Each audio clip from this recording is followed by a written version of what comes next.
आइए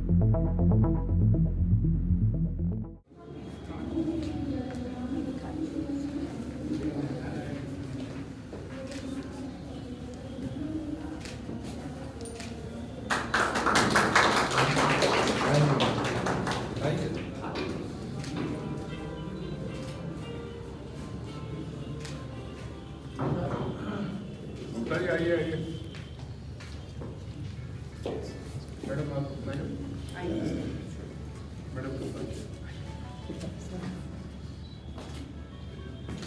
हो गया।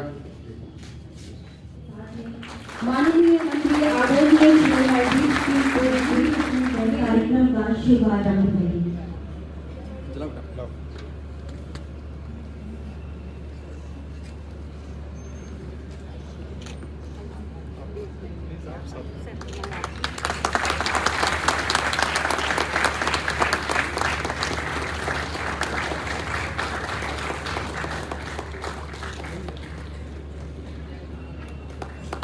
और इस क्षेत्र पर आपसे भी सकल भूमियों के लिए आप सभी से अनुरोध करती हूँ।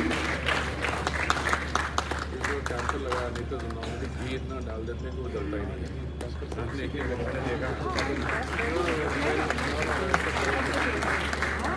तो इतना घी होता है कि उसमें निचोड़ो नजर भी नहीं आता।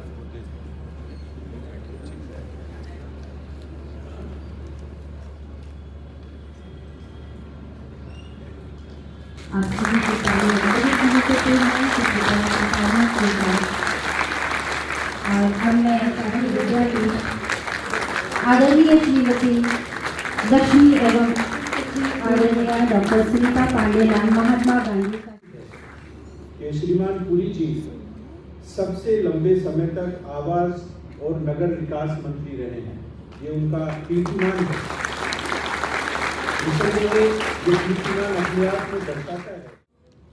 तो आप कहेंगे केंद्रीय से मंत्री आ जाते हैं और अच्छी अच्छी बातें हमें कह जाते हैं, पर मैं आपको याद दिलवाना चाहता हूं, आज नहीं बहुत वर्ष पहले एक व्यक्ति थे, अमेरिकन थे, वो बहुत किसी और नाम से जाने जाते थे। उनका असली नाम था सैमुअल लैंगथॉर्न क्लेमेंस।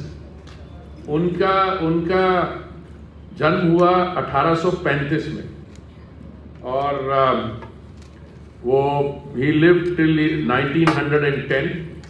तो उन्होंने एक यात्रा पे आए, भारत आए और श्रीलंका को उस समय सिलोन के नाम से जाना जाता था। तो उन्होंने भारत के बारे कुछ चीजें कही और वाराणसी के बारे कुछ चीजें कही। मैं सिर्फ आपके साथ वो शेयर करना चाहता हूं और उसके बाद मैं समझता हूं कि मेरा कुछ कहने की जगह हम एक इंटरैक्टिव सेशन करते हैं, क्योंकि समय इतना नहीं है, इसलिए मेरा लंबा लेक्चर सुनने में आपको पता नहीं कितनी दिलचस्पी है, पर मैं आपका अनुभव और आपसे कुछ दिल की बातें शेयर करना चाहता हूं। तो ये सैमुअल लैंगथॉर्न क्लेमेंस, जिनका जन्म 1835 में हुआ, इनका पॉपुलर नाम था मार्क ट्वेन। आपने सुना नाम इनका? सुना है ना, मार्क ट्वेन का। तो इन्होंने भारत के बारे क्या कहा था, मुझे ये बिल्कुल याद था, पर अभी मुझे को पूरे एग्जैक्ट शब्द नहीं आ रहे थे, तो मैंने उनको गूगल किया और एकदम मैंने वो कोट निकाल लिया। इन्होंने कहा था, India is the cradle of the human race, the birthplace of human speech, the mother of history, the grandmother of legend and the great grandmother of tradition।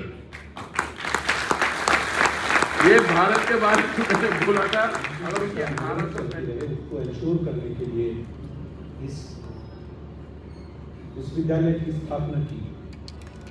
ये हमारे लिए गौरव का विषय है कि हम अपने भारत देश को बहुत ही अच्छे तरह से सेवा करने में आजादी पहले। I'm currently pursuing BBA from School of Management. And my question is, can you share how India's economy will grow in next few years? There are 2 or 3 things which are very clear. We are maintaining now roughly a 6 to 6.5% rate of growth. अगर हमारी economy, हमारा GDP इस समय 4 trillion है, तो जो $5 trillion का हमारा टारगेट है 2025 तक, that is with in site, उसमें तो कोई प्रॉब्लम नहीं। Normally all economies on this scale with this kind of a base should double in 5 years. So हमारा जो 2030 का टारगेट $10 ट्रिलियन का, मैं समझता हूं वो भी ऑन टारगेट है। उसके आगे कई चीजों पे ये होगा अगर हमारी लीडरशिप जो है politically strong, decision making capacity रही, इकोनॉमिक रिफॉर्म्स जो हमें जरूरत है वो आते गए। तो अभी जो दुबे जी बता रहे थे, जो अर्नेस्ट एंड यंग का असेसमेंट है कि हम 2040 के आसपास हमारी 26 ट्रिलियन डॉलर की इकोनॉमी होगी और आपका पर कैपिटा इनकम 8-10 गुना ज्यादा होगा। मतलब मैं समझता हूं कि अगर आप 8 से मल्टीप्लाई करें $3,000 को पर एनम को, तो 21, 22, 23, $24,000 होगा, विच वुड मीन कि आप दुनिया में उस समय सेकंड लार्जेस्ट इकोनॉमी होनी चाहिए। काशी में आपका हार्दिक स्वागत, अभिनंदन है। सर, मेरा नाम मानस शुक्ला है, मैं महात्मा गांधी काशी विश्वविद्यालय का छात्र हूँ। सर, मेरा प्रश्न आपसे यह है कि प्रधानमंत्री उज्ज्वला योजना क्या है और किस तरीके से सरकार जरूरतमंद समाज के जरूरतमंद लोगों की तरफ कैसे इस योजना को पहुंचा रही है? Then they are part of a country. तो दो चीजें हो रही हैं, आप बैठिए, दो चीजें हो रही हैं। एक तो हमें एनर्जी की, ऊर्जा की हम बात करते हैं, हमें 3 चैलेंजेस हैं हमारे पास। एक तो हमें ये इंश्योर करना है कि energy should be available to everybody. अभी जब हमें कई समस्याओं का सामना करना पड़ा, देश में कहीं भी ऐसी स्थिति नहीं थी कि पेट्रोल डीजल ना मिले या बाकी एनर्जी अवेलेबिलिटी ना हो। दूसरी, हमें एनर्जी को अफोर्डेबल रखना, और तीसरा, हमें फॉसिल फ्यूल से जाके ग्रीन सस्टेनेबल एनर्जी में जाना।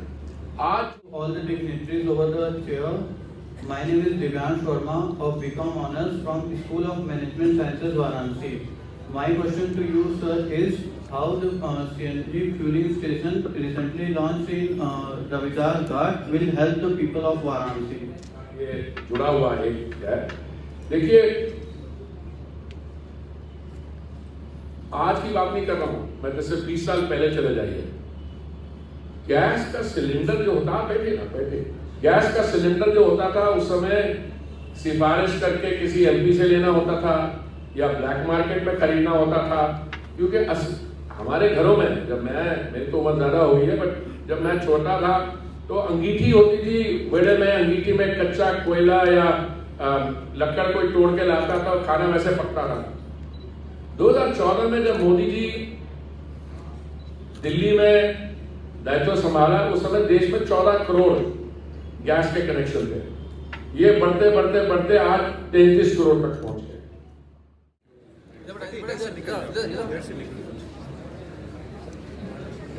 जी मैंने मुझे पता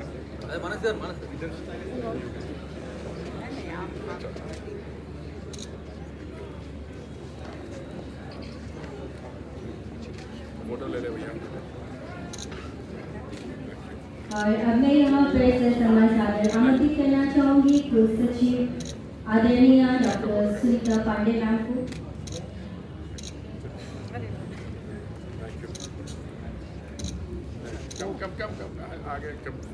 आज के विद्यार्थी समारोह के मुख्य अतिथि थे माननीय केंद्रीय पेट्रोलियम एवं प्राकृतिक गैस तथा आवासन एवं शहरी कार्य मंत्री श्री हरदीप सिंह पुरी जी।